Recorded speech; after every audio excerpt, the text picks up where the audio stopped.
Originally, back in the 70s, when I showed up with a camera, I usually had a lot of explaining to do, or somebody would have to explain why I was there with a camera, because nobody liked being photographed, and they didn't like having cameras around. So, did you ever have any issues? Like some guy? oh yeah. What did they do? Threatened to put the camera someplace where I'd never see it again. Yeah. I just became more and more active in the biker community in Baltimore, and slowly but surely, because of my associations, I became more and more trusted, and then I could get more and more involved. I eventually got invited to join Dirt That Moves Motorcycle Club, and being a brother inside the club, then the world just opened up to me. Right. You know, I got to see, other than what people see on the street, I got to see what happened behind the scenes. And I got to be part of that brotherhood. I've had as many threatening situations from law enforcement. Right. You know, what are you photographing? Well, I'm photographing you. There's a shot of us being shaken down from papers there. They were just harassing us. Huh. And about the third town we pulled into, I pulled out the camera. My brother said, "Q-Ball, put away that camera. You know, just don't do this." And I go, "No, I got to photograph this. This is part of our life, part of our harassment." Took that one photograph, and right after that, a deputy grabbed my lens, and the sheriff threatened me with jail. Wow. If I didn't put my toy away. Even though I tried to explain to him about First Amendment rights, Yeah. he had plenty of explaining to do to me too. So what did you do? I put the camera away. Let me get back to the Dirt That Moves. So explain that whole.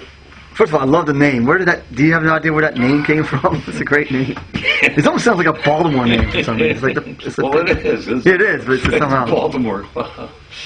Well, I wasn't there, so I'm just going to have to recount the best to my memory. But two of my brothers, two of the original members of Dirt That Moves, were on a road trip, and it was raining, and they'd been on the road for days, and they were soaking wet and dirty and nasty, and they pulled into a Harley-Davidson dealership, and they walked inside, and the guy behind the counter said, "Oh no, here comes Dirt That Moves." And it stuck with them. That's pretty wild. So because that's an odd name for a club. I mean, like you said, when you think of clubs, they have like aggressive names. Yeah, the Imperials, or like you say, I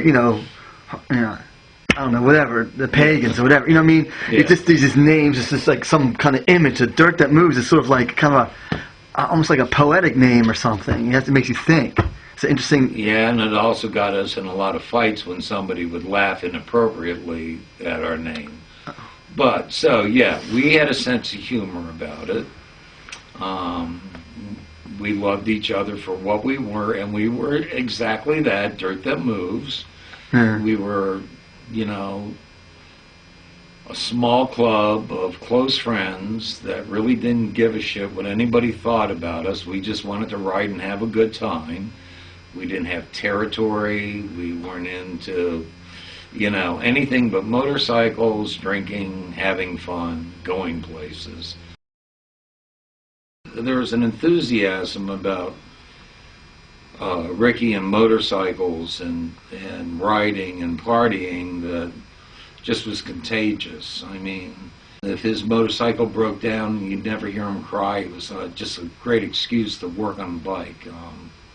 There's that shot of them all piled around a bike working on it. Yeah.